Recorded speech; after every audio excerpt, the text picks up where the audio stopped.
Rajnath Singh, it appears, has begun speaking. मंदिर की रक्षा करने वाले अपने सारे शहीद सुरक्षा कर्मियों के प्रति अपनी हार्दिक श्रद्धांजलि अर्पित करता हूं, जिन्होंने की संसद की सुरक्षा में अपने प्राणों की आहुति दी है। अध्यक्ष महोदय, सबसे पहले मैं आपको धन्यवाद भी देना चाहता हूं कि आपने मुझे इस सदन में भारतीय संविधान के 75 वर्ष की यात्रा पूरी होने पर आयोजित इस चर्चा में भाग लेने का अवसर दिया है। हम सब सौभाग्यशाली हैं कि हम भारतीय संविधान के अमृत महोत्सव के अध्यक्ष महोदय हम साक्षी बन रहे हैं। अध्यक्ष महोदय, 75 वर्ष पहले संविधान सभा ने न्यूली इंडिपेंडेंट इंडिया के लिए संविधान निर्माण का महान कार्य संपन्न किया था। लगभग 3 वर्षों के रिगरस डिबेट एंड डेलिब्रेशन के परिणाम स्वरूप हमें हमारा संविधान मिला है।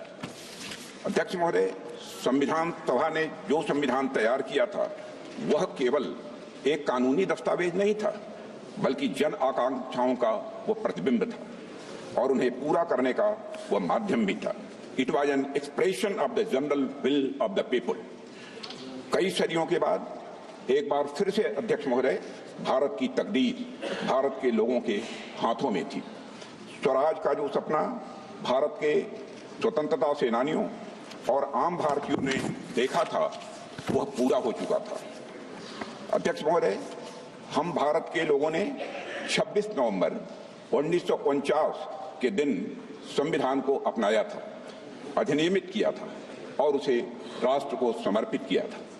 यह वह दिन था जब भारत के लोग प्रजा से नागरिक बने थे अध्यक्ष महोदय, और ऐसे नागरिक जिनके अपने मौलिक अधिकार थे और उनके पास एक भारतीय नागरिक होने का गौरव भी था। ऐसे नागरिक जो अपनी सरकार को चुन सकते थे और चुन ही नहीं सकते थे अध्यक्ष महोदय, सरकारों को बदल सकते थे। अब देश में राजा रानी का शासन नहीं था, राजतंत्र नहीं था और न तो ब्रिटिश तंत्र था, बल्कि जनता का शासन था और लोकतंत्र था।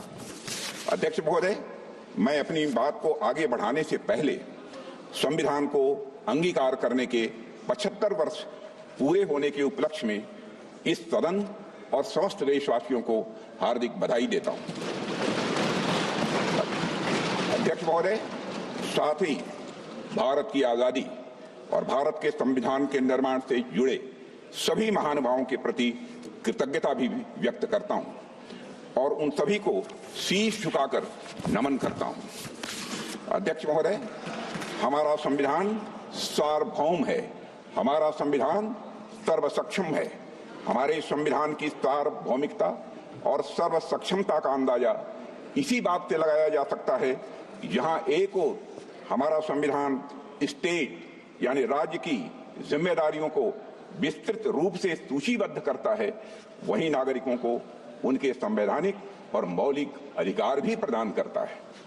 अगर एक लाइन में मुझे कहना हो तो मैं कह सकता हूं कि हमारा संविधान सामाजिक, आर्थिक, राजनीतिक और सांस्कृतिक जीवन के सभी पहलुओं को छूते हुए राष्ट्र निर्माण का यह मार्ग प्रशस्त करता है। अध्यक्ष महोदय, साथ ही लोगों के लिए मॉरल ट्रेजेक्ट्री यानी नैतिक मार्ग भी बनाता है। इसी प्रकार हमारा संविधान जहां एक ओर कोऑपरेटिव फेडरलिज्म सुनिश्चित करता है, वहीं राष्ट्र की एकता को सुनिश्चित करने पर भी बल देता है। हमारा संविधान लेजिस्लेचर, एग्जीक्यूटिव और जुडिशियरी को नागरिकों के हितों के लिए मिलजुल कर काम करने की शक्ति भी प्रदान करता है। साथ ही चेक्स एंड बैलेंसेस का भी सिस्टम यह संविधान प्रदान करता है, जिसे सभी संस्थाएं अपने संवैधानिक दायरे में रहकर वह काम कर सकें।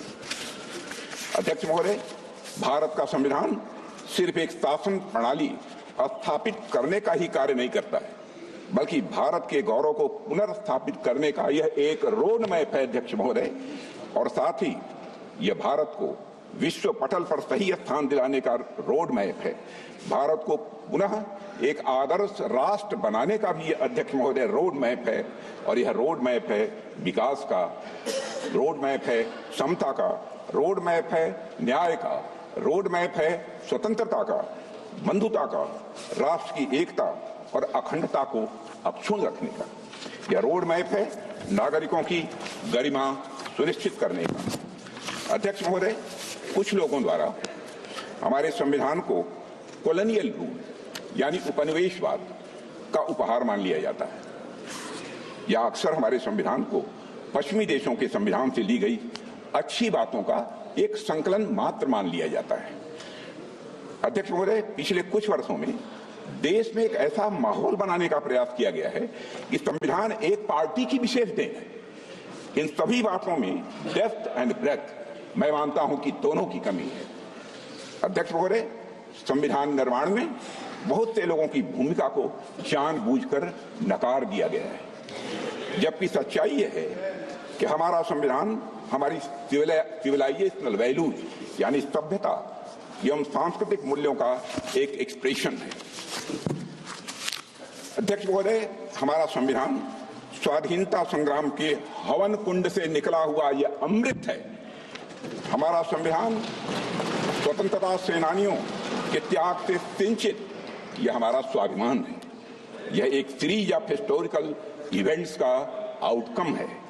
स्वतंत्र भारत का संविधान कैसा होगा, इस बात पर स्वतंत्रता संग्राम के दौरान कई संस्थाओं और विभूतियों ने अपने विचार प्रस्तुत किए थे, जिनमें से बहुत से लोग संविधान सभा के सदस्य नहीं थे, लेकिन उनके विचारों ने भारत के संविधान के निर्माण में बहुत ही महत्वपूर्ण भूमिका निभाई है और बहुत बड़ा उनका योगदान है।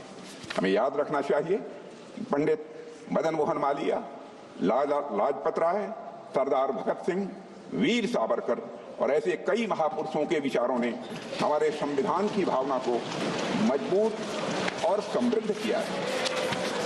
अध्यक्ष महोदय,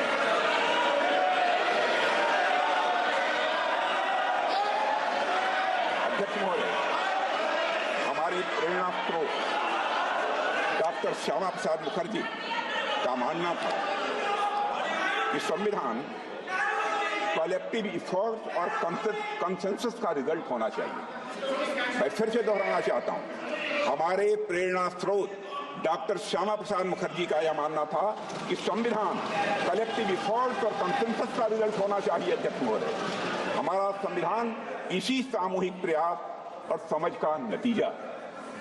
हमारे संविधान के लिखे जाने से 6 साल पहले यानी 1944 में लिखे गए constitution of the Hindustan free state नाम के दस्तावेज में कई बड़े नेताओं ने संविधान के बारे में अपने विचार दिए थे। इसमें सभी नागरिकों के लिए धार्मिक स्वतंत्रता सुनिश्चित करने की बात कही गई थी। इस बात का उल्लेख एक इमिनेंट ज्यूरिस्ट श्री अर्घसेन गुप्ता ने भी किया है। अध्यक्ष महोदय, उस दस्तावेज में प्रत्येक नागरिक को अपनी संस्कृति और भाषा की रक्षा करने का भी अधिकार दिया गया था। सरकार को रिलीजन के आधार पर भेदभाव करने से स्पष्ट रूप से प्रतिबंधित किया गया था। सार्वजनिक अनुदान प्राप्त करने वाले स्कूलों को रिलीजियस एजुकेशन देने की मनाही थी और यह भी स्पष्ट किया गया था कि स्टेट का कोई रिलीजन नहीं होगा, यानी वह सेकुलर होगा। और यह बात वे लोग कह रहे थे जिन्हें हमारे सामने बैठे कुछ लोगों के दल कांग्रेस के लोग कम्युनल कहा करते थे। यह बात उन लोगों ने कही थी। अध्यक्ष महोदय, constitution of the Hindustan free state से डॉक्टर श्यामा प्रसाद मुखर्जी बेहद प्रभावित थे। और अगर हम संविधान सभा की बहस को ध्यान से पढ़ें तो पता चलता है कि उन्होंने राष्ट्रीय एकता के लिए और अलगाववादी प्रवृत्तियों पर अंकुश लगाने के लिए एक मजबूत संघ यानी स्ट्रांग यूनियन की आवश्यकता पर विशेष बल दिया था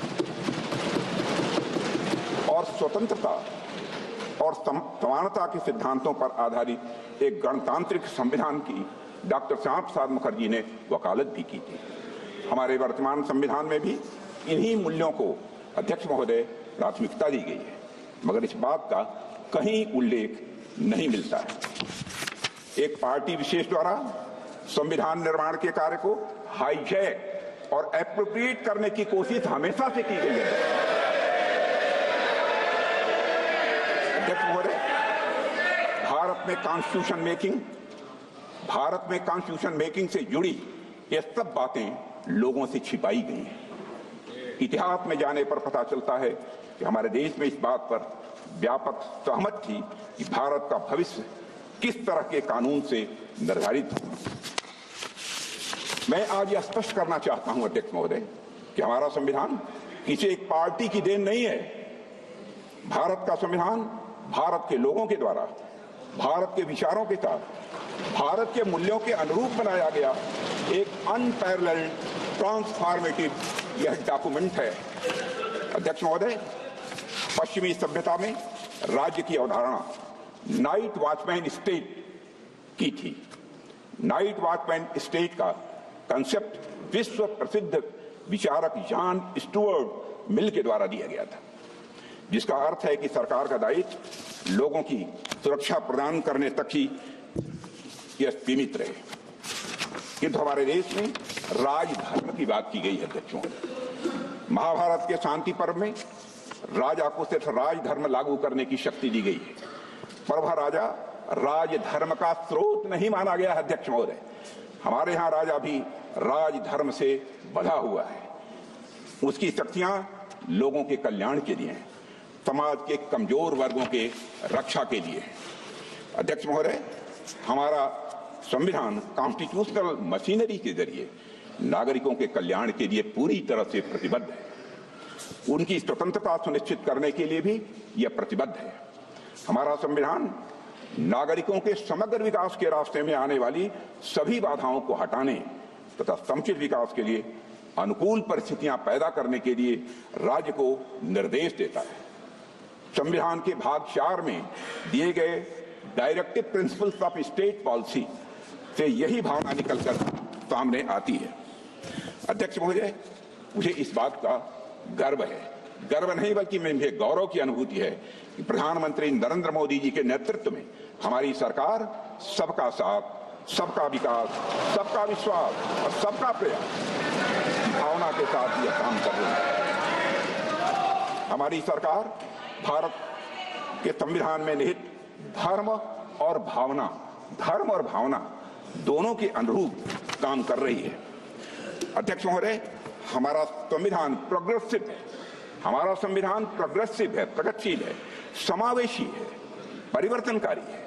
हमारे संविधान ने हमें एक ऐसे समाज के निर्माण का ब्लूप्रिंट दिया है जिसमें हर समाज जो हर प्रकार से समाज में समरसता हो, सद्भाव हो और साथ ही समृद्धि भी हो।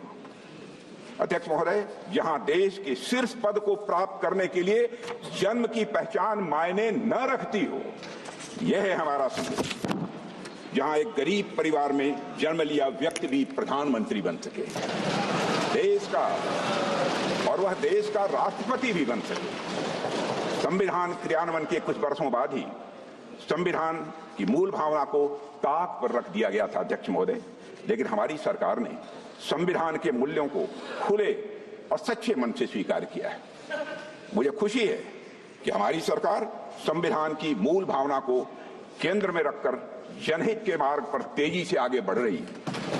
हमने गुलामी की मानसिकता को समाप्त करके भारतीय न्याय संहिता, भारतीय नागरिक सुरक्षा संहिता और भारतीय साक्ष्य अधिनियम जैसे नए कानूनों को पारित किया है।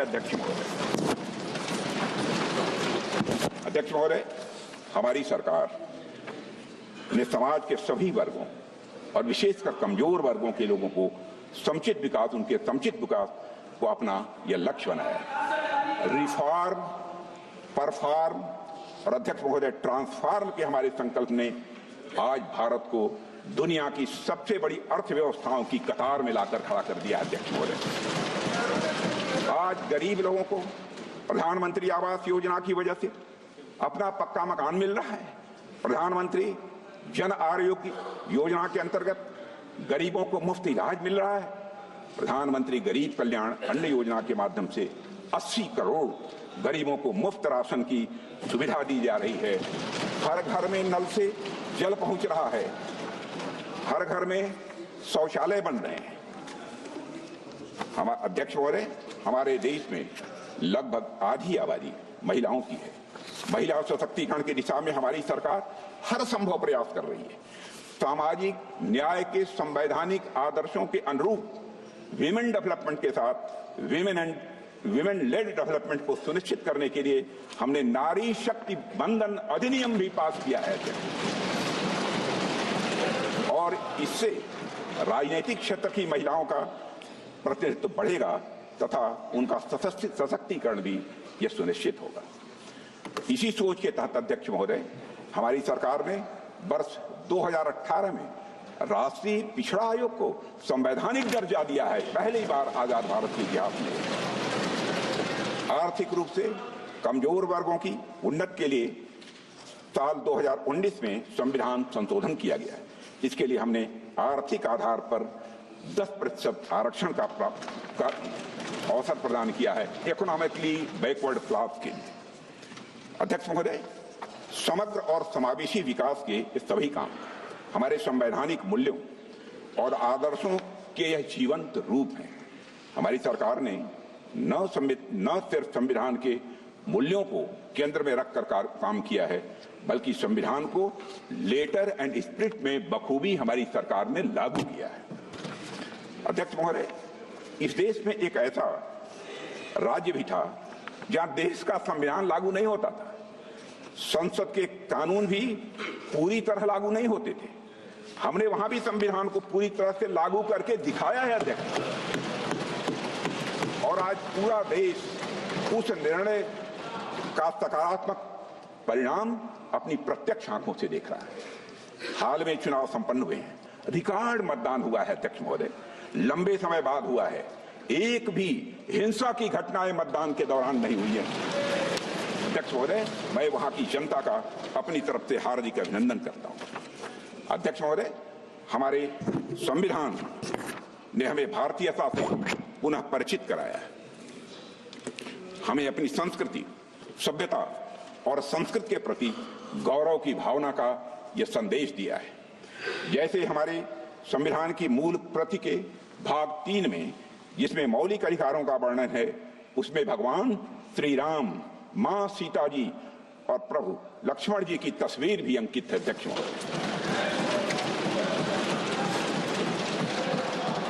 अध्यक्ष महोदय, संविधान की मूल प्रति के मुख पृष्ठ पर अजंता गुफाओं की पेंटिंग्स की छाप मिलती है और अध्यक्ष महोदय, साथ ही कमल का फूल भी अंकित है। वह कमल का फूल यह दर्शाता है कि सदियों की गुलामी के दलदल से बाहर आकर अब एक संप्रभु और लोकतांत्रिक गणराज्य का उदय हो चुका है। हमारा संविधान और उसमें उकेरी गई आकृतियां हमारी सर्वोत्तम विरासत, समृद्ध इतिहास और महान परंपरा की यह वाहक है। इसी परंपरा को हम विकास भी, विरासत भी की भावना के साथ तेजी से आगे बढ़ा रहे हैं।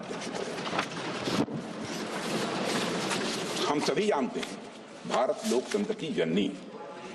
हमारे लोकतंत्र की महानता के बारे में बाबा साहब अम्बेडकर ने संविधान सभा में भी कहा था, and I quote, there was a time when India was studded with republics, and even where there were monarchies, they were either elected or limited. They were never absolute. It is not that Indians did not know parliaments or parliamentary procedure. A study of the Buddhist Bhikshu Sanghas discloses that not only there were parliaments for the Sanghas, but they knew and observed all the rules of parliamentary procedure known to modern times. अध्यक्ष महोदय, हम ऐसी ही महान परंपरा का हिस्सा हैं और यह हम सभी के लिए गौरव और यह स्वाभिमान की बात है। अध्यक्ष महोदय, हमारा संविधान अथक परिश्रम और विचार विमर्श का यह परिणाम है। इसके निर्माण में शामिल सभी महानुभाव महान देशभक्त थे। Doctor B R. Ambedkar, Shri Alladi Krishna Swami Ayyar, Shri K M. Munshi, Sushri Gopal Swami Ayyangar, Shri Pandit Jawaharlal Nehru, Sardar Vallabh Bhai Patel, doctor Rajendra Prasad. जो मैं बोल रहा हूं वो सच्चाई है। डॉक्टर राजेंद्र प्रसाद और डॉक्टर श्यामा प्रसाद मुखर्जी जैसे नेताओं ने हमारे संविधान के निर्माण में अपनी महत्वपूर्ण भूमिका निभाई है और अपना महत्वपूर्ण योगदान दिया है। HB. Kamat, PS. Deshmukh, R K. सिल्वा, शिवबन लाल सक्सेना, ठाकुरदास भार्गव, केटी शाह और हृदयनाथ कुंजरू आदि जैसी महान विभूतियों ने अपने अनुभव और ज्ञान से हमारे संविधान को समृद्ध किया है। ड्राफ्टिंग कमेटी के सलाहकार BN राव और इसके मुख्य मसौदाकार YSN मुखर्जी अपने असाधारण योगदान के लिए आज भी याद किए जाते हैं। अध्यक्ष महोदय, अमूमन जब भी संविधान की बात की जाती है तो हम फाउंडिंग फादर्स की बात तो करते हैं, लेकिन फाउंडिंग मदर्स की बात नहीं करते। लेकिन आज मैं भारतीय गणतंत्र की उन फाउंडिंग मदर्स को भी अपनी श्रद्धांजलि अर्पित करना चाहता हूं, जिनका संविधान निर्माण में बहुत ही महत्वपूर्ण योगदान रहा है और जितना कि हमारे फाउंडिंग फादर्स का रहा है। यहां मैं एक ऐसी पुस्तक का उल्लेख करना चाहता हूं अध्यक्ष महोदय, जो संविधान सभा की उन महिला सदस्यों की भूमिका का वर्णन करती है जिनके योगदान का इतिहास द्वारा उचित मूल्यांकन नहीं किया गया था। Founding mothers of the Indian republic पुस्तक का नाम है founding mothers of the Indian republic, gender politics of the framing of the constitution नामक यह किताब संविधान की महिला सदस्यों का जीवन चित्रण करते हुए संविधान के निर्माण में उनके योगदान पर विस्तृत प्रकाश डालती है। जब 24 जनवरी 1950 को भारतीय संविधान पर अध्यक्ष महोदय जनप्रतिनिधियों द्वारा हस्ताक्षर किए गए तो उस दस्तावेज पर हस्ताक्षर करने वालों में 11 महिलाएं भी शामिल थी। उनके नामों का यहाँ पर मैं उल्लेख करना चाहूंगा और मैं मानता हूं कि उल्लेख करना इस संसद के समक्ष आवश्यक भी है।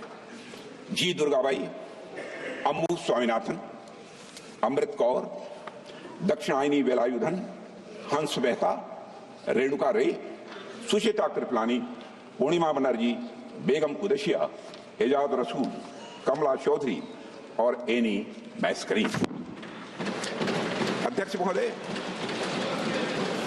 मैं समझता हूं इस सदन और देश के द्वारा अपनी संविधान सभा की महान महिलाओं को हर्ष ध्वनि के साथ उनकी सामूहिक सराहना की जानी चाहिए।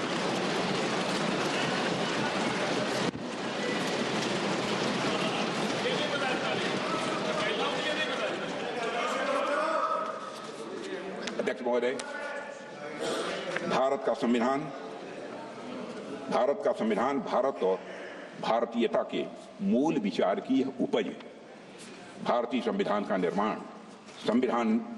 निर्माण और लोकतंत्र के वैश्विक इतिहास में एक महत्वपूर्ण घटना और एक अनूठा अनुभव भी है। अध्यक्ष महोदय, जब अन्य एशियाई और अफ्रीकी देश उपनिवेशवाद से मुक्त हुए थे तो उनका संविधान कॉलोनियल रूलर्स का एक पार्टिंग गिफ्ट था। इसके विपरीत भारतीयों ने अपना संविधान अपने लिए खुद रचा है। यह हम सबके लिए गौरव की बात है। अध्यक्ष महोदय, कई पोस्ट कॉलोनियल डेमोक्रेसीज और उनके संविधान ज्यादा लंबे समय तक टिक नहीं पाए, लेकिन भारतीय संविधान तमाम ऑनस्लॉट्स और चैलेंजेस के बावजूद बिना अपनी मूल भावना को खोए दुनिया के सबसे बड़े लोकतंत्र को बनाए रखने में महत्वपूर्ण भूमिका निरंतर निभा रहा है। अध्यक्ष महोदय, मैं मानता हूं कि इसकी बड़ी वजह है भारतीय समाज में लोकतांत्रिक मूल्यों के प्रति प्रतिबद्धता, न्यायविधि और संविधान के प्रति आदर और सम्मान का भाव। और आज जब हम संविधान के 75 वर्ष पूरे होने का अमृत महोत्सव मना रहे हैं तो मैं इस अवसर पर संविधान की भावना की रक्षा सुनिश्चित करने में सर्वोच्च न्यायालय की भूमिका की भी मैं सराहना करना चाहता हूं। संविधान के कस्टोडियन और इंटरप्रेटर के रूप में सुप्रीम कोर्ट की भूमिका को सहज रूप से हम सब स्वीकार करते हैं। अध्यक्ष महोदय, और अध्यक्ष महोदय, आज संविधान की रक्षा करने की बात की जा रही है। अध्यक्ष महोदय, आज संविधान की रक्षा करने की बात की जा रही है। यह हम सभी का कर्तव्य है। और अध्यक्ष महोदय, लेकिन हमें यह भी समझने की जरूरत है कि किसने संविधान का सम्मान किया है और किसने संविधान का अपमान किया है।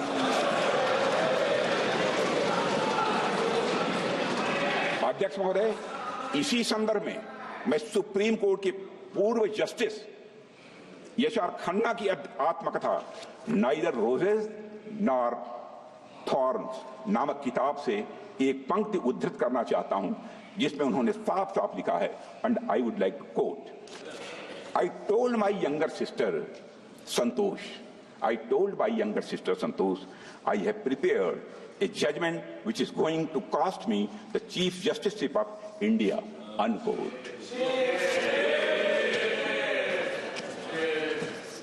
1976 की में घटना घटी, मैं 1976 में घटी। इसी घटना और इन लाइनों का संदर्भ आप में से अधिकांश लोग जानते होंगे। Justice H R. खन्ना ने ADM Jabalpur versus Shivkant Shukla case में तब की कांग्रेस सरकार के खिलाफ डिसेंटिंग जजमेंट दिया था। अध्यक्ष महोदय, जस्टिस खन्ना यह स्वीकार करने के लिए तैयार नहीं थे कि किसी भी हालत में सरकार द्वारा किसी नागरिक से उसके जीने का हक और अदालत में न्याय मांगने का अधिकार यह छीन लिया जाए। अपने डिसेंटिंग जजमेंट के लिए जस्टिस खन्ना को क्या कीमत चुकानी पड़ी है, ये बात भारतीय लोकतंत्र के सबसे काले अध्याय के पन्नों में अंकित है। अध्यक्ष महोदय, इसी तरह वर्ष 1973 में भी सभी संवैधानिक मूल्यों को ताक पर रखकर तब की कांग्रेस सरकार ने जस्टिस जे.एम. शेलर, के.एफ. हेगड़े और ए.एन. ग्रोवर को सुपरसीड करके सीनियरिटी में चौथे नंबर के जज को भारत का मुख्य न्यायाधीश बना दिया। अध्यक्ष महोदय, इन तीनों जजों का सिर्फ एक अपराध था कि वे तीन लोग सरकार के सामने नहीं झुके। उन तीनों जजों ने एक तानाशाह सरकार की शक्तियों को संवैधानिक दायरे में बांधने की पूरी कोशिश की। अध्यक्ष महोदय, यहां मैं एक महत्वपूर्ण बात जोड़ना चाहता हूं कि यह किसी व्यक्ति पर हमला नहीं था, यह सिर्फ किसी व्यक्ति विशेष के अधिकारों का हनन नहीं था, बल्कि यह संविधान पर हमला था। यह हमारे संविधान को सबवर्ट करने का एक महापाप था। अध्यक्ष महोदय, और मुझे हैरानी होती है कि आज इस कृत्य को अंजाम देने वाली पार्टी संविधान के संरक्षण की बात करती है। अध्यक्ष महोदय, मैं इस सदन में यह कहना चाहता हूं कि कांग्रेस के मित्रों ने अनेक मौके पर संविधान और संवैधानिक भावनाओं का निरादर किया है। उन्हें कभी भी संस्थानों यानी इंस्टीट्यूशंस की इंडिपेंडेंस और ऑटोनॉमी हजम नहीं हुई। अध्यक्ष महोदय, उन्होंने हमेशा एक कमिटेड जुडिशरी, कमिटेड ब्यूरोक्रेसी और कमिटेड इंस्टीट्यूशन बनाने का काम किया। अध्यक्ष महोदय, कांग्रेस पार्टी ने हमेशा संविधान को राजनीतिक हित साधने का एक माध्यम बनाया और उसकी मूल भावना को तहस नहस करने का कांग्रेस ने काम किया है। अध्यक्ष महोदय, उनके मुंह से संविधान की रक्षा जैसी बातें मैं समझता हूं शोभा नहीं देती। अध्यक्ष महोदय, आज मैं देखता हूं कि विपक्ष के कई नेता संविधान की प्रति अपनी जेब में रखकर घूमते हैं। असल में उन्होंने बचपन से ही यही सीखा है। उन्होंने पीढ़ियों से अपने परिवार में संविधान को जेब में ही रखे देखा।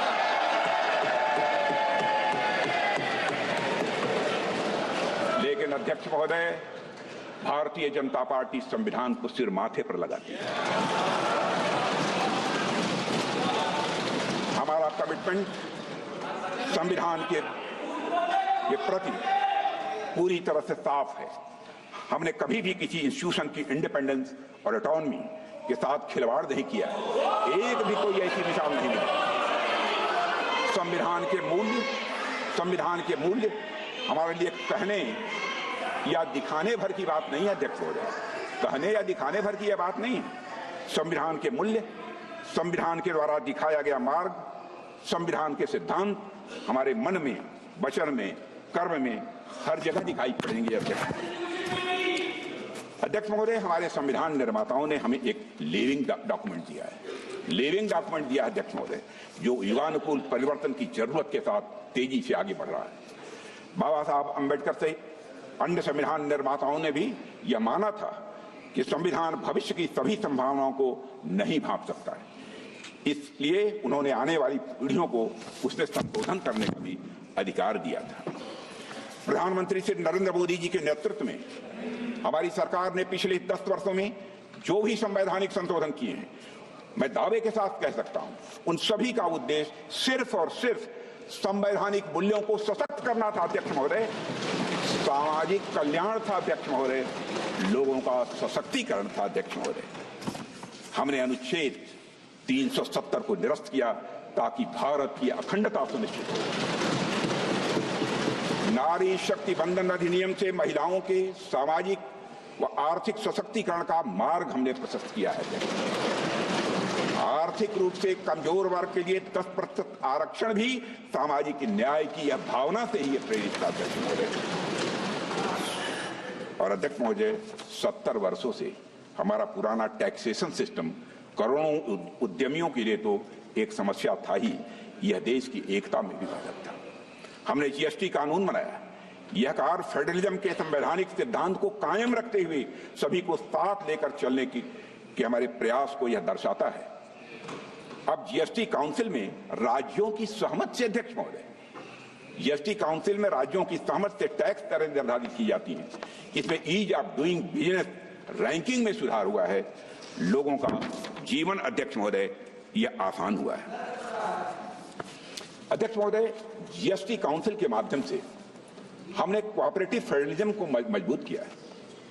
इस बात को सुप्रीम कोर्ट ने अपने फैसले में भी स्वीकार किया है। भारत के पूर्व मुख्य न्यायाधीश जस्टिस डीवाई चंद्रचूड़ ने इस कानून की प्रशंसा करते हुए कहा था, the amendment in the constitution to reflect and embody the GST is to my mind a classical example of the collaborative cooperative federalism. अध्यक्ष महोदय, डॉक्टर श्यामा प्रसाद मुखर्जी ने कहा था, the constitution is not just a set of rules, it is the spirit of India seeking its destiny. मुझे कहते हुए हर्ष अध्यक्ष महोदय, भारतीय जनता पार्टी ने हमेशा बाबा साहब भीमराव अंबेडकर और संविधान सभा की भावनाओं के प्रति पूरी तरह से निष्ठा रखते हुए संविधान को एक गाइडिंग प्रिंसिपल मानकर काम किया है। अध्यक्ष महोदय, कांग्रेस की तरह हमने संविधान को कभी राजनीतिक हित साधने का जरिया नहीं बनाया है। मैं दावे के साथ इस बात को कह सकता हूं। हमने संविधान को जिया है। हमने सजग और सच्चे सिपाही की तरह संविधान के खिलाफ की जा रही साजिशों का सामना किया अध्यक्ष, और उसकी रक्षा के लिए बड़े से बड़े कष्ट भी हमने उठाए। 2003 में जब श्रद्धेय अटल बिहारी वाजपेयी जी प्रधानमंत्री थे, तब हमने सुशासन को मजबूत करने के लिए 91वें संशोधन में मिनिमम गवर्नमेंट और मैक्सिमम गवर्नेंस की भावना से मंत्रिपरिषद के आकार को सीमित कर दिया था। इस संशोधन ने दल विरोधी कानून के तहत जरूरी बदलाव भी किए थे ताकि भ्रष्टाचार पर लगाम लगाई जा सके और राजनीतिक स्थिरता को बढ़ावा मिले। अध्यक्ष महोदय, आप आजाद भारत का इतिहास देख लीजिए। कांग्रेस ने सिर्फ संविधान संशोधन ही नहीं किया है, बल्कि मेरा आरोप है दुर्भावना के साथ साथ धीरे धीरे संविधान को बदलने का प्रयास किया। पंडित जवाहरलाल जी नेहरू जब प्रधानमंत्री थे तो लगभग 17 बार संविधान में बदलाव किया गया। श्रीमती इंदिरा गांधी जी के समय पर लगभग 28 बार संविधान में बदलाव किया गया। श्री राजीव गांधी के समय पर लगभग 10 बार संविधान में बदलाव किया गया। मनमोहन सिंह जी के समय लगभग 7 बार संविधान में बदलाव किया गया।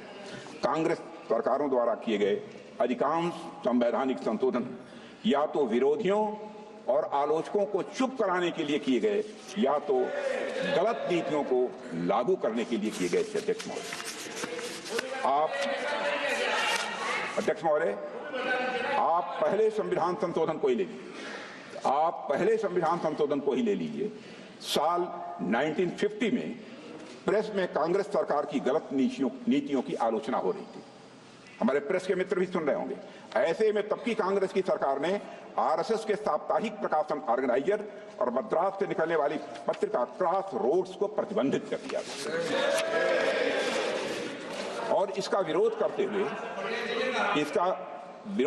हुए ऑर्गेनाइजर के संपादक श्री के.आर. मलकानी ने लिखा था, I would like to quote, to threaten the liberty of the press, to threaten the liberty of the press for the sole offense of the non-conformity to official view may be a handy tool for tyrants, but only a crippling curtailment of the civil liberty in a free democracy. A government can always learn more bona fide criticism of the independent thinking citizens than the fulsome flattery of the sultans. Sultans का मतलब चापलूस होता है। अखिल अध्यक्ष महोदय, मलकानी जी और RSS ने, राष्ट्रीय स्वयंसेवक संघ ने सरकार के आदेश को सुप्रीम कोर्ट में चुनौती दी और सुप्रीम कोर्ट ने सेंसरशिप आदेश को रद्द कर दिया और सरकार के निर्णय को असंवैधानिक घोषित कर दिया था। अध्यक्ष महोदय, आज संविधान का राग अलापने वाली कांग्रेस पार्टी ने सुप्रीम कोर्ट के आदेश का सम्मान करने की जगह मई 1951 में ही संवैधानिक संशोधन करके नागरिकों के freedom of speech and expression को कुचल दिया था। देश में पहला आम चुनाव भी नहीं हुआ था, कांग्रेस के पास कोई जनादेश भी नहीं था, लेकिन हड़बड़ी में पहला संविधान संशोधन कर दिया गया जिससे आलोचकों को चुप किया जा सके और अभिव्यक्ति की आजादी को कुचला जा सके। अध्यक्ष महोदय, हम सभी जानते हैं कि संविधान निर्माण में बाबा साहब अम्बेडकर की अग्रणी भूमिका थी, लेकिन बहुत कम लोग यह जानते हैं कि संविधान लागू होने के बाद कांग्रेस सरकार द्वारा मौलिक अधिकारों को कमजोर करने के प्रयासों के खिलाफ बाबा साहब हमेशा लड़ते रहे। जब कांग्रेस सरकार ने 1954 में संविधान में चौथा संशोधन लाकर मौलिक अधिकारों को कमजोर करने की कोशिश की तो बाबा साहब अम्बेडकर ने इसके खिलाफ कहा था।